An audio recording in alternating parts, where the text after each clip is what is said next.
नमस्कार दोस्तों, मैं अंकुर उपाध्याय स्वागत करता हूं आप सभी का एक बार फिर से अपनी नई वीडियो में।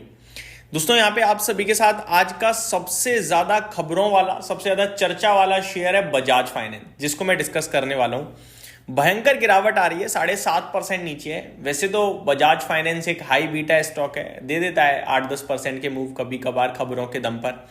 आज भी न्यूज थी, और न्यूज नहीं थी, आज अर्निंग्स पे रिएक्शन था। कंपनी के रिजल्ट्स आए थे दोस्तों कल पोस्ट मार्केट, और नंबर्स तो न्यूट्रल साइड पे थे, ना पॉजिटिव थे ना नेगेटिव थे, लेकिन कमेंट्री नेगेटिव हो गई, कॉल नेगेटिव हो गई, जिसकी वजह से शेयर 7.5% क्रैश। अब सवाल ये उठता है कि भैया टूट गया है, लेने का मौका है या निकल जाए प्रॉफिट बुक कर कर, क्योंकि रिसेंटली स्टॉक ने बहुत अच्छे रिटर्न्स बना के दिए अपने इन्वेस्टर्स को। करीब 660 रुपए 700 रुपए पे था जब मैं बुलिश था इस स्टॉक पे, तब प्री स्प्लिट था ये स्टॉक, करीब 6,500-7,000 ट्रेड करता था। 1:10 का स्प्लिट हुआ इसमें। स्टॉक अभी 1,002 रुपए पे है। आज इंट्राडे में लगभग 80 रुपए नीचे ट्रेड करता हुआ दिख रहा है, और इसका 52 वीक हाई, लाइफ हाई 1100 रुपए का है। तो आप ये कह सकते हो लाइफ हाई से ही गिरावट हुई है, कोई ऐसा नहीं है कि पहले से टूटा था, खराब नंबर आए फिर गिर गया, नहीं, लाइफ हाई से ही गिरा है। तो इन्वेस्टर्स अभी भी प्रॉफिट में ही होंगे। मैं आपको एग्जैक्टली बताऊं तो अगर किसी ने ये शेयर अराउंड, मतलब एग्जैक्टली डेट बताता हूं मैं आपको, 3 अक्टूबर को स्टॉक का भाव अराउंड 972 था। इसमें फ्रेश राउंड ऑफ तेजी जो शुरू हुई थी, वो तेजी शुरू हुई थी दोस्तों, एग्जैक्टली मैं देख पा रहा हूं यहाँ पे, करीब अगस्त में 28 अगस्त को शेयर का भाव 870 रुपए था। वहां से तेजी शुरू हुई थी और करीब 1,000 रुपए तक वन साइडेड भागा था, फिर करेक्शन हुई और दोबारा फिर 1100 तक भागा था। तो इन्वेस्टर्स ने अगर आज से 2 महीने पहले भी लिया है तो वो प्रॉफिट में ही होंगे, लेकिन जिन्होंने अभी रिसेंटली लिया है वो थोड़े लॉस में आ गए होंगे। तो पहले मैं आपको इसके रिजल्ट्स बताना चाहूंगा जिसकी वजह से ये स्टॉक गिर रहा है, फिर कमेंट्री बताऊंगा, फिर ब्रोकरेज हाउसेस के क्या व्यूज हैं, क्या टारगेट्स हैं, वो आपके साथ शेयर करूंगा, एंड लास्टली अपना ओपिनियन भी मैं अपने व्यूअर्स के साथ शेयर करूंगा। सबसे पहले बात करते हैं नंबर्स की। तो मेरे को नंबर्स ऐसे कोई खराब नहीं लगे थे। 4,000 करोड़ से मुनाफा 4,875 करोड़ पे आया था। अनुमान से 11 करोड़ कम था, 4,886 करोड़ का अनुमान था, जिसके सामने 4,875 करोड़ का प्रॉफिट आया। मैंने कल रात भी डिस्कस किया था कि थोड़ा सा कम है, ज्यादा नेगेटिव तो नहीं बट स्लाइटली नेगेटिव ही है। रेवेन्यू 17,090 करोड़ से 20,180 करोड़ पे आया था। नेट इंटरेस्ट इनकम की बात करूं तो 10,785 करोड़ पे आया, 10,786 करोड़ का अनुमान था, 1 करोड़ यहां भी कम रह गया अनुमान से।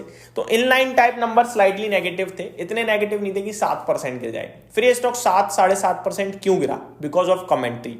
अब आप कमेंट्री सुनिए।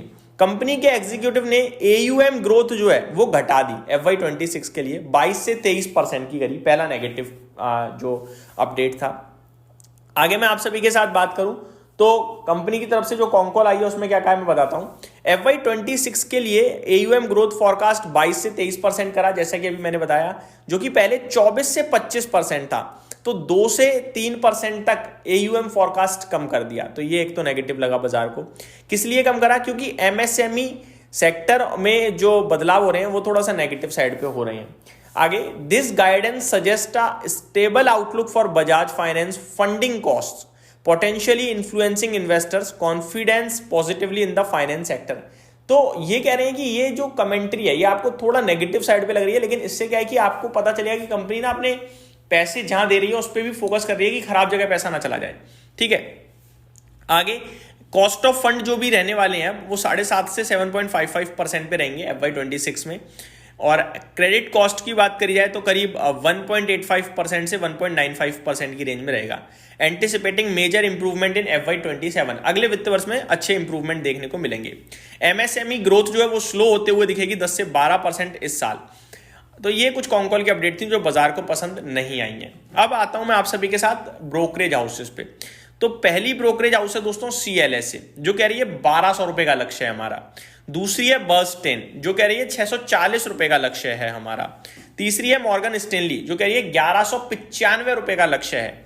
चौथी है HSBC, 1,200 रुपए का लक्ष्य है। जेफरीज 1,270 रुपए का लक्ष्य है। तो मेजर साइड पे मैं अगर आपके साथ बात करूं तो एकमात्र बर्स्टेन को छोड़ दूं मैं, अगर जो 640 की बात कर रहे हैं, बाकी CLSA, मॉर्गन स्टैनली, HSBC 1,200 रुपए के लक्ष्य दे रहे हैं ऑलमोस्ट। जेफरीज 1,270 की बात कर रहे हैं। अब एकमात्र आपका बचता है भैया बर्स्टेन, जो कह रही है 640 रुपए। तो अब आपको ये डिसाइड करना है, बुल वर्सेस बियर हो गया एक तरीके से। एक है बिल्कुल बियर 640 रुपए, जो काफी नीचे की बात कर रहे हैं भाई साहब, पहले से ही नेगेटिव है खैर ये, और बाकी सब है आपके जो 1200 या 1270 रुपए की तक की बात कर रहे हैं। तो मेरा मानना ये है अभी 1002 पे आ गया है, बहुत अच्छी बात है। अगर स्टॉक आपके लिए गिरते पड़ते आ जाए अराउंड 920 और 900 के आसपास, तो वहां पे अपॉर्चुनिटी है मेरे हिसाब से, क्योंकि फिर रिस्क रिवॉर्ड 1:1 टाइप हो जाएगा, और मेरे को लगता है रिवॉर्ड आने के चांस। बजाज फाइनेंस ऐसा कुछ नहीं कर रहा है कि 650 रुपये हो जाए घटकर, बहुत दमदार कंपनी है और बहुत दमदार ग्रोथ भी दिखा रही है, तो मेरे को लगता है कि बहुत ही कमाल है और कोई दिक्कत वाली बात नहीं है। ये मेरा अपना ओपिनियन है, मेरे को लगता है नीचे में आपको मौके ही तलाशने चाहिए। ठीक है जी, आज के लिए मेरे को लगता है अभी कुछ ना करें तो ज़्यादा बेटर है, एवरेज भी ना करें, फ्रेश बाइंग भी ना करें, और सेलिंग तो बिल्कुल भी नहीं करनी चाहिए। लॉस में क्या बेचना है ऐसी अच्छी कंपनी को, अगर आप लॉन्ग टर्म इन्वेस्टर हो तो। हाँ, ट्रेडर या शॉर्ट टर्म हो तो फिर आप कहीं ना कहीं स्टॉप लॉस को मैनेज जरूर कीजिएगा अपने। ये मेरी तरफ से अपडेट थी, उम्मीद करता हूँ डिटेल्स पसंद आई होंगी। Thank you so much for watching this video, have a great day guys.